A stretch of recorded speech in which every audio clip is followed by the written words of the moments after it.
Halo, selamat pagi adik-adik. Semoga adik-adik dalam keadaan sehat tentunya. Pada pagi hari ini, kita akan belajar tema 1, pertumbuhan dan perkembangan makhluk hidup, kelas 3, subtema 4, tentang pertumbuhan dan perkembangan tumbuhan pada pembelajaran yang ke-1. Kamu sudah mengetahui cara perkembangbiakan dan daur hidup hewan pada pembelajaran sebelumnya. Perhatikan gambar berikut kemudian bacalah dengan nyaring teks di bawah ini. Pertumbuhan tanaman. Tanaman sama dengan makhluk hidup lainnya yang mengalami pertumbuhan. Tanaman pun memiliki daur hidup dan cara yang berbeda dalam perkembangbiakan. Ada tanaman yang mengalami perkembangbiakan secara alami, ada juga tanaman yang mengalami perkembangbiakan secara buatan. Perkembangbiakan alami dapat dengan biji atau tunas. Selain itu dapat juga dengan umbi atau spora. Contoh tumbuhan yang berkembang biak alami dengan biji adalah pohon mangga, jeruk, dan semangka. Tanaman yang berkembang biak dengan tunas contohnya pohon pisang, bambu, dan cocor bebek. Perkembangbiakan buatan adalah proses perkembangbiakan tumbuhan dengan bantuan manusia. Salah satu contoh perkembangbiakan tumbuhan dengan bantuan manusia adalah pencangkokan, di mana cangkok adalah cara perkembangbiakan pada tumbuhan dengan menanam batang atau dahan yang diusahakan berakar terlebih dahulu sebelum dipotong dan ditanam di tempat lain. Tidak semua tumbuhan dapat dicangkok. Tumbuhan yang dapat dicangkok hanyalah tumbuhan dikotil dan tumbuhan biji terbuka. Contoh proses pencangkokan ada pada gambar berikut. Itu ada beberapa langkah dalam pencangkokan, seperti yang terlihat pada gambar di depan adik-adik. Nah, di bawah itu ada gambar pohon yang sudah dicangkok, di mana batangnya dibungkus dengan tanah yang sudah diberi pupuk dan dibalut dengan plastik atau sabut kelapa.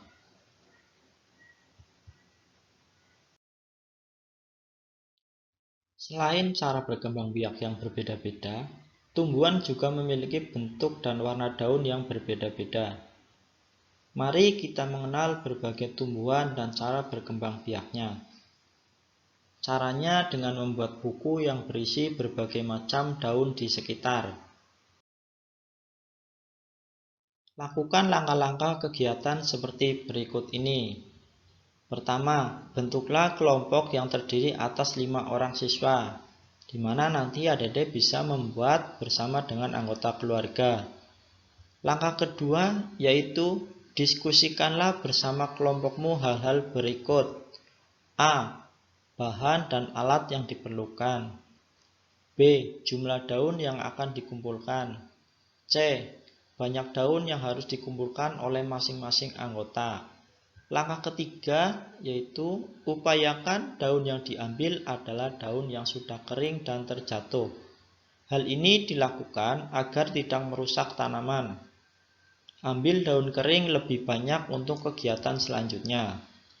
Langkah keempat yaitu setelah mengumpulkan bahan, siapkan media untuk menempel dan bahan lain yang diperlukan. Sebaiknya daun kering dilaminasi atau dilapisi dengan isolasi supaya lebih tahan lama. Langkah kelima yaitu setelah ditempel, berikan keterangan nama tumbuhan dan cara berkembang biak.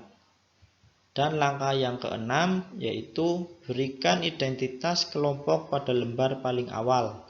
Berikan hiasan agar laporan koleksi daun kering tampak lebih menarik. Nah, ini adalah contoh hasil tempelan. Misalnya nomor 1, jenis daunnya, daun yang sudah ditempelkan. Keterangannya yaitu nama tanaman, pohon mangga, cara berkembang biak dengan cara biji.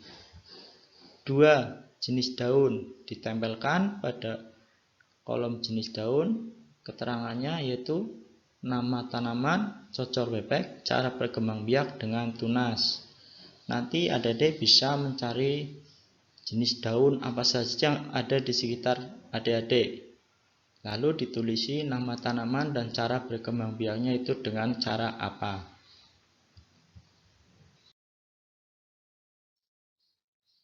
Setelah kamu mengenal berbagai jenis tumbuhan dari pengamatan daun, selanjutnya lakukan kegiatan berikut. Daun kering dapat digunakan sebagai hiasan. Menghias gambar dengan tempelan daun kering disebut dengan kerajinan mosaik. Nah, ini adalah contoh beberapa kerajinan mosaik yang terbuat dari daun kering yang ada di sekitar kita. Ada gambar bunga, bisa gambar burung, dan juga ada gambar ikan. Dan sesuai dengan kreativitas adik-adik dalam membuatnya nanti. Ikutilah langkah-langkah berikut untuk membuat kerajinan mosaik. 1. Ambillah beberapa helai daun kering. Jadi adik-adik ambil daun kering yang sudah terjatuh. Kedua, setelah daun kering terkumpul, robek daun kering menggunakan tangan atau gunting. Ketiga, setelah dirobek, tempelkan potongan daun tersebut pada gambar berikut ini. Kalau yang digambar ini contoh gambar bunga. Nanti adik-adik dapat menempel pada gambar hewan, baik itu burung atau ayam, sesuai dengan kreativitas adik-adik masing-masing. Biji merupakan salah satu bagian tumbuhan. Biji tanaman berbeda-beda bentuk dan warnanya. Biji-bijian yang sangat indah dapat dimanfaatkan untuk membuat karya kerajinan mosaik. Berbagai jenis daun dan biji adalah ciptaan Tuhan yang harus kita syukuri. Salah satu contoh kerajinan mosaik yang indah ada pada gambar berikut. Kalau pada kegiatan sebelumnya kita membuat kerajinan mosaik dari daun kering. Nah, sekarang ini adalah contoh kerajinan mosaik yang terbuat dari biji-bijian. Ada gambar ayam, ada gambar ikan, ada gambar kupu-kupu. Tentunya yang sangat indah ketika Dedek bisa memadukan biji-bijian yang ada di sekitar rumah adik-adik. Udin dan kawan-kawan akan membuat mosaik menggunakan biji-bijian. Pak Guru memiliki 10 biji kacang merah yang akan dibagikan kepada 2 kelompok dengan jumlah sama banyak. Berapa banyak biji kacang merah yang diterima setiap kelompok? Bentuk pembagiannya yaitu 10 dibagi 2, yaitu di mana 10 merupakan jumlah biji kacang merah yang dimiliki Pak Guru dan dibagi 2 di mana 2 merupakan jumlah kelompok yang akan dibagikan. Kita akan menggunakan bentuk pembagian dengan cara pengurangan berulang, di mana nanti 10 dibagi 2 dengan cara kita ulangi pengurangan dengan 10 dikurangi 2 sampai nanti hasilnya 0. Pertama kita kurangi angka 10 dengan 2, yaitu hasilnya 8. 8 belum 0. Maka 8 kita kurangi lagi dengan 2. 8 dikurangi 2 hasilnya 6. 6 dikurangi 2 hasilnya 4. Masih belum 0. Kita kurangi dengan 2 lagi. 4 dikurangi 2 sama dengan 2, ternyata belum 0, maka 0 kita kurangi dengan 2 lagi. Nah, 2 dikurangi 2 sama dengan 0. Jadi jumlah pengurangan berulangnya ada 1, 2, 3, 4, dan 5. Jadi 10 dibagi 2 sama dengan 10 dikurangi 2, dikurangi 2, dikurangi 2, dikurangi 2, dikurangi 2 sama dengan hasilnya 0. Karena terdapat pengurangan sebanyak 5 kali, maka 10 dibagi 2 sama dengan 5. Jadi banyak biji kacang merah yang diterima setiap kelompok ada 5. Untuk bilangan yang lebih besar, pembagian dilakukan seperti berikut ini. Misalnya, bilangan 52 dibagi 2. Nah, pada kesempatan kali ini, kita akan membagi bilangan yang besar ini dengan menggunakan cara porogapet, yaitu sebagai berikut. Nah, berikut merupakan garis pemisah yang nantinya akan digunakan dalam pembagian. Ini merupakan cara pembagian dengan menggunakan porogapet, di mana nanti angka yang besar yaitu angka 52 dimasukkan di dalam porogapet tersebut. Kemudian angka 2 ditaruh di depan garis porogapet tersebut. Nah, setelah ini angka 52 akan kita bagi dengan 2, di mana kita lihat angka yang depan yaitu angka 5. Apakah 5 bisa dibagi 2? Tentu saja 5 bisa dibagi 2, yaitu dengan cara pengurangan berulang yang sudah dipelajari sebelumnya, di mana 5 dibagi 2 yaitu hasilnya 2, di mana 2 kali 2 hasilnya adalah 4. Nah, sekarang bilangan 5 dikurangi 4 hasilnya yaitu 1. 1 dibagi 2 tidak bisa.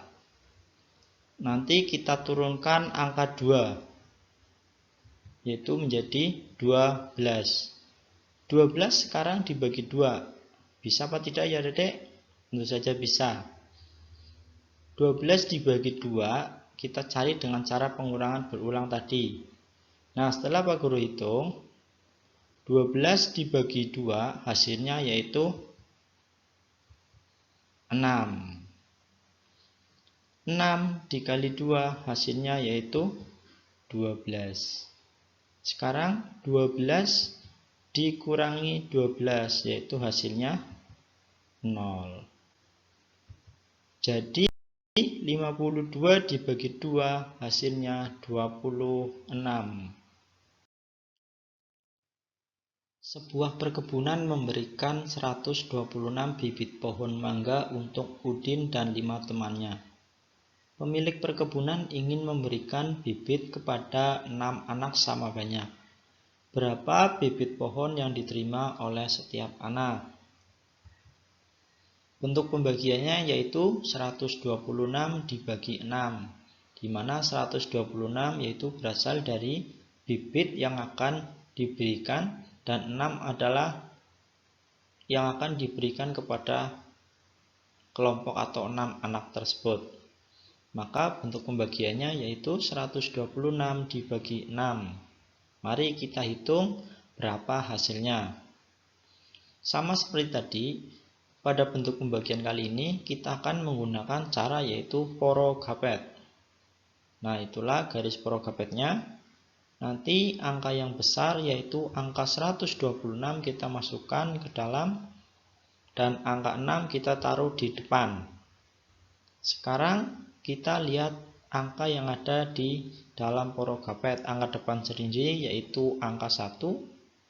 Angka 1 dibagi 6 otomatis tidak bisa ya Dedek, maka kita pinjam angka yang ada di belakangnya yaitu angka 2. Maka 12 dibagi 6 yaitu hasilnya 2. 2 dikali 6 hasilnya 12. Nah, sekarang 12 dikurangi 12 hasilnya yaitu 0. Nah, sekarang bilangan 0 jika dibagi 6 maka tidak bisa, sehingga kita akan turunkan angka 6.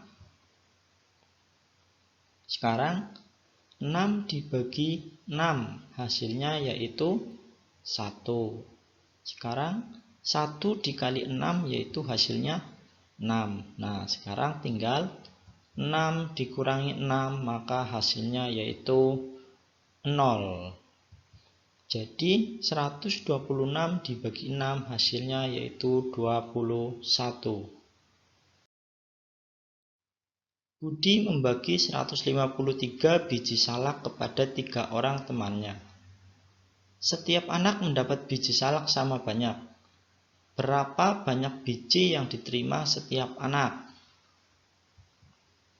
Bentuk pembagiannya yaitu 153 dibagi 3, di mana 153 merupakan jumlah seluruh biji salak dan 3 merupakan 3 orang teman dari Budi.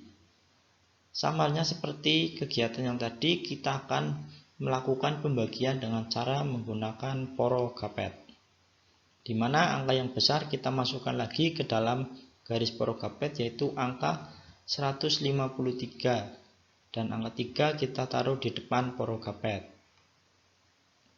Angka 1 dibagi 3 otomatis tidak bisa ya Dedek, maka kita pinjam angka 5. Angka 15 jika dibagi 3 dapat kita hitung dengan cara pengulangan berulang, yaitu dengan cara 15 dikurangi 3 sampai hasilnya 0.